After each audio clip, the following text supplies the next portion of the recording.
খলিফাতুল মুসলিমিন উমরে ফারুক রাদিয়াল্লাহু তাআলা আনহু একদিন খলিফাতুল মুসলিমিন আবু বকর রাদিয়াল্লাহু তাআলা আনহুর দরবারে প্রবেশ করার পরে তিনি তার সামনে সেই রেজিস্ট্রি খাতাটি দেখতে পেলেন। উমর ফারুক রাদিয়াল্লাহু তাআলা আনহু খাতাটাকে হাতে নিলেন। হাতে নেওয়ার পরে পৃষ্ঠা উল্টাচ্ছেন আর দেখছেন কোন নারী কোন বিধবা নারী আছে, অসহায় মানুষ আছে, অসুস্থ রোগী ব্যক্তি, অক্ষম ব্যক্তিরা আছে, তাদের একে একে নাম, পূর্ণ ঠিকানা, বাড়ির ঠিকানা পর্যন্ত দেওয়া আছে। ডান দিকে কোন ব্যক্তি তার খেদমত করবে সেই ব্যক্তির নাম ঠিকানাও লেখা আছে। বলেন সুবহানাল্লাহ। পৃষ্ঠা বোলাচ্ছেন আর বোলাচ্ছেন, হঠাৎ করে দেখতে পেলেন একজন বৃদ্ধা বিধবা নারীর নাম লেখা আছে, ঠিকানা লেখা আছে।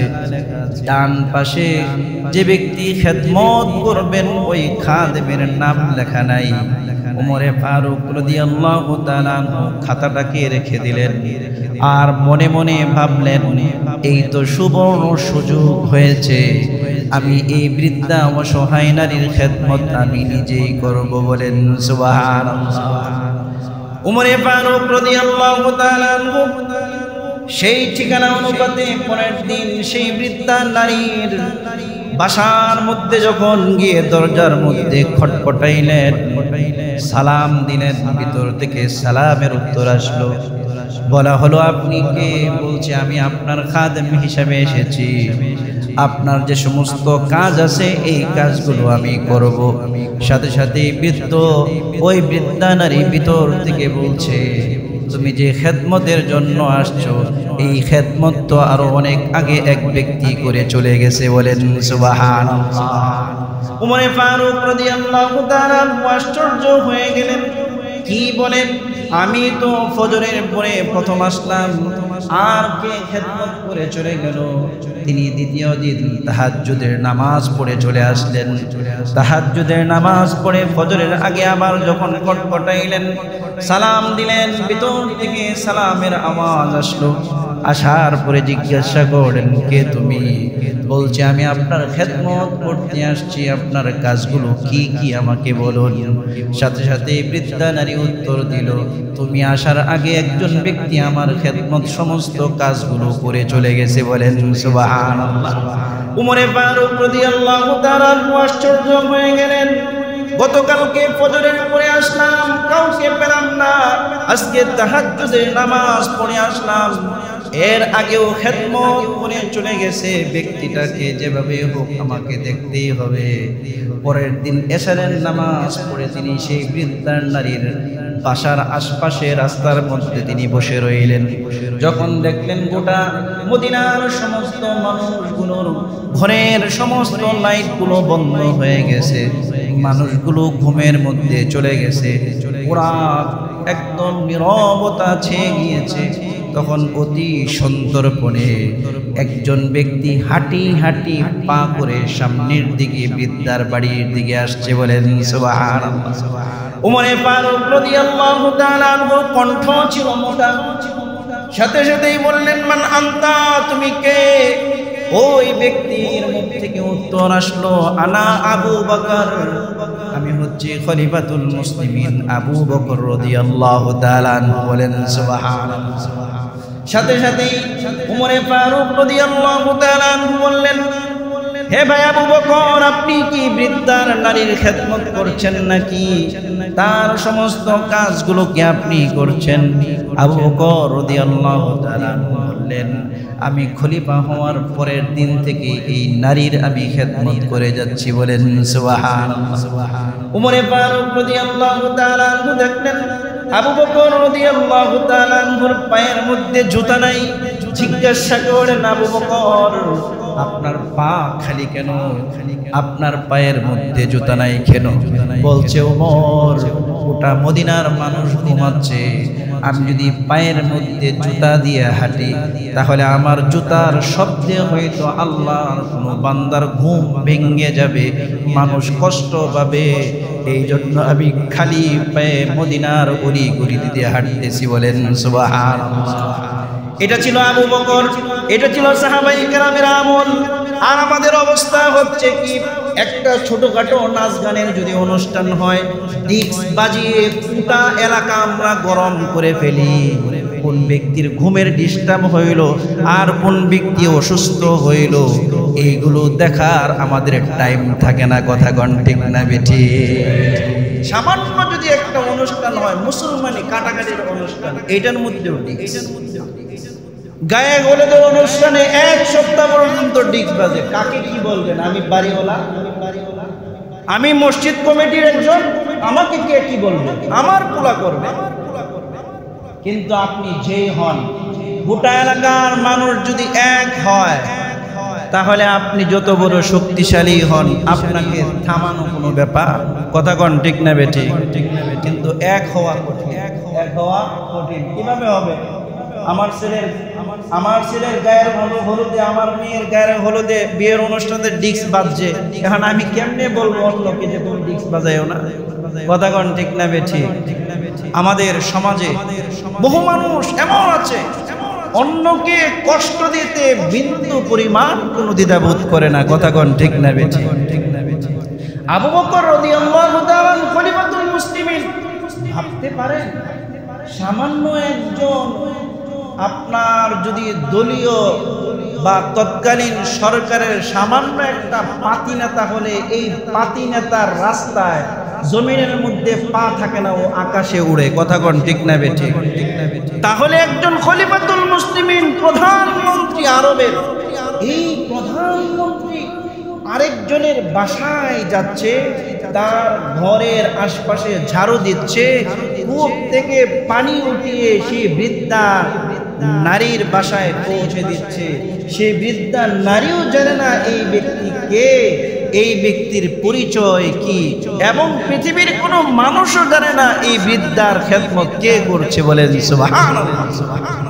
এই ছিল নবী যাদের আত্মশুদ্ধি করে গেছেন, এই সমস্ত ব্যক্তিদের অবস্থা। বলেন সুবহানাল্লাহ। নিজে খান নাই, অপরকে খাওয়াইছেন, নিজে কষ্ট পেয়েছেন, অন্যদেরকে কষ্ট দেন নাই। আত্মশুদ্ধি এটা অর্জন করা প্রত্যেক মানুষের উপর। নামাজ যেমন ফরজ, রোজা যেমন ফরজ, হজ যেমন ফরজ, যাকাত যেমন ফরজ, সব কিছু যেমন ফরজ, এটাও একটা ফরজি বিধান, এটাও একটা ফরজ। অথচ আমাদের মধ্যে এটাকে নফল হিসাবে আমরা ধরি। কথাগণ ঠিক না টিভিটি?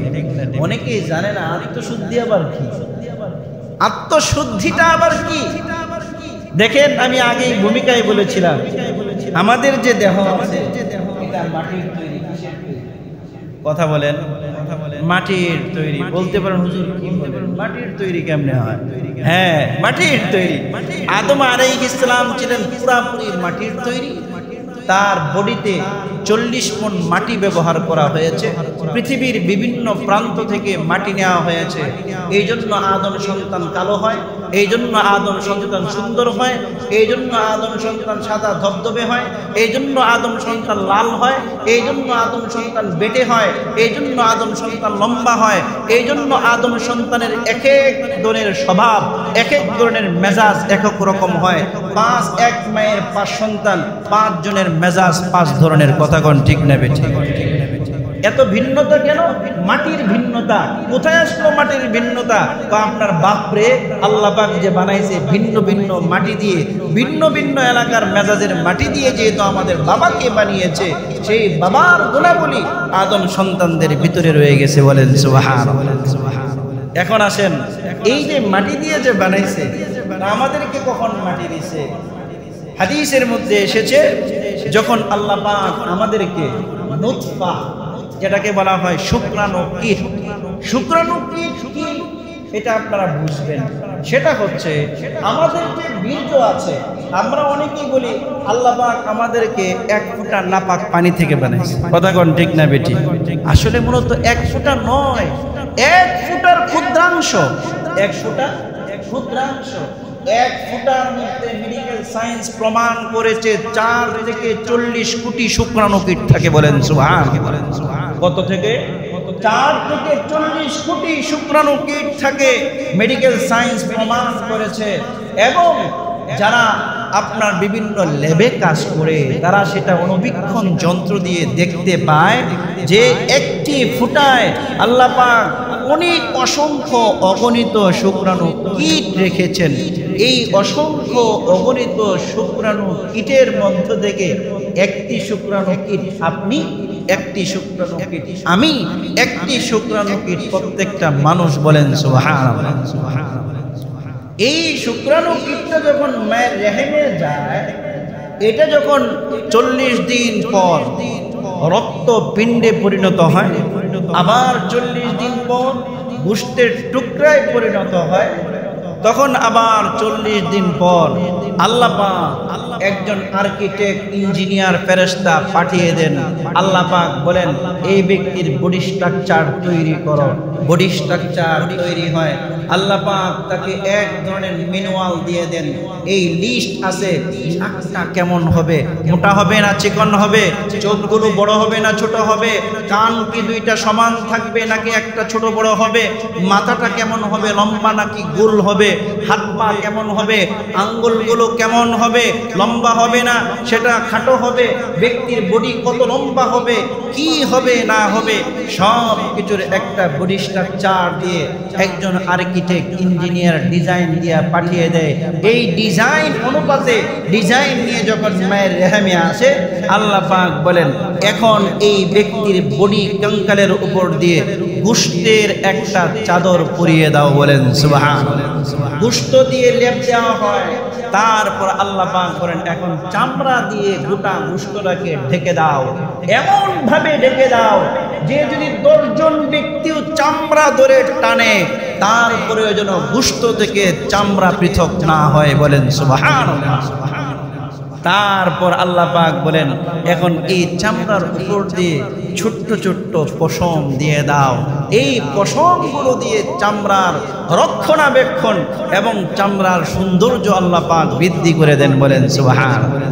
এই যে গোশত যখন প্রলেপ দেওয়া হয় তখন আল্লাহ পাক ওই ফেরেশতাকে বলে তাকে যেখানে কবরস্থ করা হবে ওই জায়গার একটু মাটি তার নাভিতে লেগে দাও। বলেন সুবহানাল্লাহ। তাকে যেখানে কবরস্থ করা হবে ওই জায়গার একটু মাটি তার নাভিতে ঘষে দাও। কোথায়? নাভিতে ঘষে দেওয়া হয়। ব্যক্তির যে নাভিতে, যে এলাকার, যে অঞ্চলের, যে জায়গার, যে স্থানের মাটি ঘষে দেওয়া হয় ওই স্থানে ব্যক্তিকে কবরস্থ করা হয়। বলেন সুবহানাল্লাহ। জন্মগ্রহণ করেছে বরিশাল, শুকুরসি গুরুস্থানে তার কবর আছে না নাই? কথা বলেন। জন্ম সেই পঞ্চগড় সারুলিয়া থাকে অথবা সেই সানারপাট থাকে, শুকুরসি কেন্দ্রীয় গুরুস্থানে তার কবর আছে না নাই? সে জীবনে কল্পনা করছে কোনদিন সে শুকুরসি আসবে? আবার জন্মগ্রহণ করেছে এখানে, কিন্তু সৌদি আরবে ইন্তেকাল করছে, ওইখানেই তার লাশ পড়ে আছে। আছে না নাই? বহু আছে। অর্থাৎ ব্যক্তি যেখানে কবরস্থ হবে ব্যক্তির সেই কবরস্থানের জায়গার মাটি আল্লাহ পাক তার নাভিতে লাগিয়ে দেন। এটাই কোরআনে কারীমে বলেছেন মিনহা খালাকনাকুম, যেখান থেকে তোমাকে বানাইছি, ওয়াফিহা নুঈদুকুম, ওই যে কবরস্থানের মাটি তোমার নাভিতে লাগিয়ে দিয়েছি ওই কবরস্থানেই তোমাকে কবরস্থ করব। ওয়ামিনহা নুখরিজুকুম তারাতান উখরা, সেই কবর থেকেই তোমাকে হাসরের দিন আমি আল্লাহ উত্থিত করব, জীবিত করব। বলেন সুবহানাল্লাহ। সম্মানিত হাজিরিন, যেটা বলছিলাম সেটা হচ্ছে আপনার আমার যে বডি, এটা মাটির তৈরি। কিসের তৈরি ভাই? মাটির তৈরি। এই বডির খাবার দাবারও আল্লাহ পাক মাটিতে সৃষ্টি করে দিয়েছে। পেট ভরবেন, ভাত খান। ভাত কোথায় হয়? মাটিতে। কথা বলেন। আপনার শরীরে এনার্জি দরকার, আপেল খান। এনার্জি দরকার, কলা খান। এনার্জি দরকার, কাঁঠাল খান। এনার্জি দরকার, আপনি আঙ্গুর খান। এনার্জি দরকার, আপনি সব কিছু খান। দুধ খান। দুধ হয় কোত্থেকে? গাভী খায় কোথায়? মাটিতে। কোথায় ভাই? সব মাটিতে। কিন্তু আল্লাহ পাক যে অন্তর দিয়েছেন এটার সাথে মাটির কোনো সম্পর্ক নেই। এটার সাথে কি নাই? মাটির কোনো সম্পর্ক নেই। এটা হচ্ছে আল্লাহ পাকের হুকুম। আল্লাহ পাক বলেন ওয়াসআলুনাকা আনির রূহ কুলির রূহু মিন আমরি রাব্বি ওয়া মা উতীতুম মিনাল ইলমি ইল্লা কালিলা। আল্লাহ পাক বলেন, নবী, কাফেররা আপনাকে জিজ্ঞাসা করে রূহ, এই রূহটা কি? তা আপনি বলেন, কুলির রূহু মিন আমরি রাব্বি, তোমার যে চালিকা শক্তি, যে রূহের মাধ্যমে তুমি উবাইদুল্লাহ হইছো, যে রূহের মাধ্যমে তুমি আবুল কালাম, যে রূহের মাধ্যমে তুমি আব্দুল মজিদ, এই রূহটা হচ্ছে আল্লাহ পাকের একটা হুকুম। এই হুকুম যতক্ষণ আছে, তোমার উবাইদুল্লাহ গিরি ততক্ষণ ঠিক আছে, তোমার প্রধানমন্ত্রী গিরি ততক্ষণ ঠিক আছে, তোমার নেতার নেতাগিরি ততক্ষণ ঠিক আছে। কথা কোন ঠিক না বেটি? কিন্তু যখন সেই রূহটা নাই, তখন সবাই বলে, আরে আমাদের ইমাম সাহেবের লাশটা পড়ে আছে। কথা কোন কি বলবে? ইমাম সাহেব হুজুর কি আছে? লাশটা পড়ে আছে। কেউ কি কথা বলে আব্দুল মজিদ পড়ে আছে? না, সবাই বলে অমুকের লাশ পড়ে আছে। তার মানে অমুক কোথায় গেল? অমুক যেটা দিয়ে তৈরি হতো সেটা হচ্ছে রূহ, সেটা নাই, সেটা আল্লাহ পাক নিয়ে গেছে। সুতরাং এই যে মাটির যে বডি, এটা জমিনের মধ্যে পড়ে আছে। বলেন সুবহানাল্লাহ। তাহলে রূহ কার? আল্লাহ পাকের হুকুম। এই রূহেরও খাদ্য আছে। আপনি সারাদিন রোজা, প্রচন্ড ক্ষুধা লাগে কি লাগে না? কথা কয়, রোজার মধ্যে আপনার ক্ষুধা লাগে কি লাগে না? তৃষ্ণা লাগে কি লাগে না? শরীর দুর্বল লাগে কি লাগে না? এটার জন্য খাবারের প্রয়োজন হয় কি হয় না? তাহলে আপনার অন্তরাত্মার যে খোরাক, অন্তরাত্মার যে বডি আছে, ওই বডিতে আপনি দীর্ঘদিন পর্যন্ত খাবার দিচ্ছেন না, আপনি আল্লাহর হুকুম মানেন না, নামাজ পড়েন না, আপনি হচ্ছেন সাপ্তাহিক মুসল্লি, মাসিক মুসল্লি, বাৎসরিক মুসল্লি, নামাজের খবর নাই, জিকিরের খবর নাই, আপনার হজ উমরার খবর নাই, দিনের কোনো কাজের কোনো খবর নাই। দীর্ঘদিন পর্যন্ত না খেয়ে থাকলে বডি যখন চিকন হয়ে যায়, দুর্বল হয়ে যায়, বডি যেমন চলতে পারে না, ফিরতে পারে না, দীর্ঘদিন পর্যন্ত আল্লাহ রসুলের আদর্শ থেকে দূরে থাকলে আমাদের ভিতরের যে অন্তরাত্মা আছে সেটাও দুর্বল হয়ে যায়, সেটাও চলতে পারে না, বলতে পারে না, মরে যায়। কথা কোন ঠিক না বেটি? অন্তর যখন মরে যায়, তখন সিনেমা দেখতে ভালো লাগে, নাটক দেখতে ভালো লাগে, ফেসবুক স্ক্রলিং করতে ভালো লাগে, সব ধরনের নষ্টামি, ভ্রষ্টামি, ভণ্ডামি করতে ভালো লাগে। এইগুলো করতে শুধুই মন চায়, তখন আর মসজিদের দিকে আসতে ভালো লাগে না, কোনো কিছুই আর ভালো লাগে না। যত খারাপ জিনিস ভালো লাগে, যত ভালো জিনিস খারাপ লাগে। কথা কোন ঠিক না? যত ভালো জিনিস কি লাগে?